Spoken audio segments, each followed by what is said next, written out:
Assalamualaikum, selamat pagi Bu. Waalaikumsalam warahmatullahi wabarakatuh. Perkenalkan, nama saya Herlina Andriani Putri. Saya Dina Aulia Putri. Kami mahasiswa UIN Sultan Taha Saifuddin Jambi, Fakultas Sains dan Teknologi, Prodi Sistem Informasi. Meminta waktu Ibu sebentar untuk wawancara mengenai sistem yang ada di Dinas Kesehatan ini. Sebelumnya boleh perkenalan diri dulu Bu. Oh iya, saya Aisyah di bagian program dan humas. Saya arsiparis ahli muda di sini. Kalau boleh tahu Ibu, untuk Dinas Kesehatan ini bergerak di bidang apa dan bagaimana kegiatan Ibu sehari-hari di sini? Di sini ada perencanaan, ada program. Jadi semua yang kayak seperti pelaporan dari puskesmas itu ke sini. Misal seperti rekam medis elektronik, itu nanti ke sini pelaporannya. Jadi laporan dari puskesmas, laporan seperti laporan profil, laporan penyakit itu ke sini. Untuk kendala yang sering terjadi itu apa Bu ketika Ibu sedang melanjutkan programnya? Kendala sih paling kalau misalnya apa ya?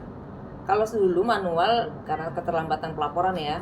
Kalau sekarang kan enggak, Mas, sudah aplikasi semua. Jadi kalau untuk keterlambatan pelaporan itu enggak ada lagi. Hanya saja kalau misalnya mati lampu di puskesmas, mereka terkendala ya di aplikasi lah kalau misalnya mau nginput pasien kan susah. Tapi kalau sekarang sih tidak lagi. Kalau dulu manual banyak kendalanya, keterlambatan, setelah itu salah penginputan, apa lagi ya? Sepertinya itu. Waktu saat itu solusi yang dilakukan apa Bu? Yang mana? Saat terjadi kendala? Yang sebelumnya. Sebelumnya. Yang itu. masih manual. Iya, yang masih manual. Kalau solusinya ya kita minta di pelaporan itu di awal tahun itu harus, di awal bulan itu harus sudah dilaporkan. Jadi apa ya? Dan apa di cross kembali, dicek dan recek kembali itu laporannya itu sesuai dah. Gitu. Biasanya yang saat yang melakukan sistem kayak itu Bu kayak di Semua kalau sekarang itu aplikasi. Kalau dulu sama sekarang jadi pemegang laporan. Kalau dulu manual itu jadi setiap orang yang megang laporan, misalnya bagian PTM, jadi pegawai walaupun dia bidan atau perawat, misal dia bagian program PTM, dia yang melaporkan. Kalau sekarang karena sudah aplikasi, jadi setiap pegawai misalnya dari loket itu dia memegang masing-masing. Jadi mereka megang aplikasi kan, megang pasien masuk itu sudah di loket, terus datang lagi ke bagian nurse station, ada dari nurse station nanti ke dokternya, itu semua orang terlibat menggunakan aplikasi. Aplikasi dipakai. aplikasinya ya Bu. Kalau untuk di puskesmas, terus itu RME-nya, rekam medik elektronik digunakan itu puskesmas, kita vendornya swasta. Itu laporan itu otomatis bisa langsung terbaca di dinas.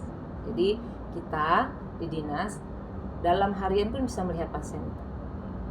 Sehari masih sudah berapa pasien yang dikerjakan bisa lihat. Terus tuh laporan tahunan, laporan bulanan itu kita bisa lihat. Ada Bu. Banyak. Setiap program, setiap seksi bidang itu dia punya aplikasi masing-masing dari kementerian. Kayak HIPS namanya SIHA. Lalu STB lain lagi, PTM lain lagi, ASIK namanya. Untuk imunisasi lain lagi. Jadi setiap di bidang itu ada aplikasi masing-masing. Untuk di SDMK lain lagi. Jadi semua bidang tuh punya aplikasi masing-masing. Berarti beda-beda gitu. Beda-beda, karena kan kebutuhannya beda-beda. Laporannya beda-beda. Macam-macam. Untuk kendalanya tetap ada juga atau udah nggak ada? Untuk kendalanya rasanya kalau misalnya kita butuh apa ya? Kalau kendala rasanya kalau misalnya servernya lagi ngadat baik sih. Itu Sama mati lampu sama ya mati lampu. Kalau mati lampu kan tergantung kita sama ini kan, wifi-nya tergantung sama mati lampu kan. Cuman itu. Yang lain sih enggak ada sih. Buatan dari sini. buatan dari Kota Jambi ada. Oh, Itu ini persuratan namanya Sipade. Kalau misal dari kementerian namanya Srikandi, itu ada juga. Jadi seluruh Indonesia itu pakai Srikandi. Tapi kalau khusus Kota Jambi pakainya Sipade. Itu aplikasi persuratan. Jadi kita bisa ngirim surat ke wali kota, khusus yang Kota Jambi ya, OPD yang ada di Kota Jambi. Kalau Srikandi itu kita semua bisa. Kita mau ke kementerian, kita mau Kota Jambi, mau provinsi, antar provinsi itu bisa. Kalau Sipade hanya di Kota Jambi. Berarti untuk kendalanya kayak mati lampu gitu Bu, Iya. ya. Servernya jadi hilang. Karena Servernya sinyalnya hilang. tadi. Ya karena sinyal lampunya kan nggak ada Bu. Kalau misalnya apa ya, ada aplikasi-aplikasi yang dibutuhkan oleh banyak orang. Jadi kalau misalnya yang pakai banyak, biasanya agak lambat. Servernya crowded, itu yang biasanya yang terpusat kayak misalnya Ekin BKN. Nah itu kan Ekin BKN itu kan dari pusat. Kita pegawai itu masing-masing itu kita harus update, misalnya kita harus lapor kinerja kita setiap bulan. Nah kalau misalnya sudah pakai banyak, itu bisa muter lama. Tapi kalau misalnya untuk aplikasi laporan-laporan rasanya nggak sampai kayak gitu. Kalau sudah sekarang ya, kalau dulu karena masih maintenance itu agak lambat, tapi sekarang sudah bagus. Sama kayak aplikasi Srikandi tadi yang punya kementerian itu persuratan, kalau sudah mulai yang pakai banyak atau misal jaringan tidak bagus itu error. Tapi kalau yang aplikasi kita sendiri rasanya enggak, kayak yang Sipade.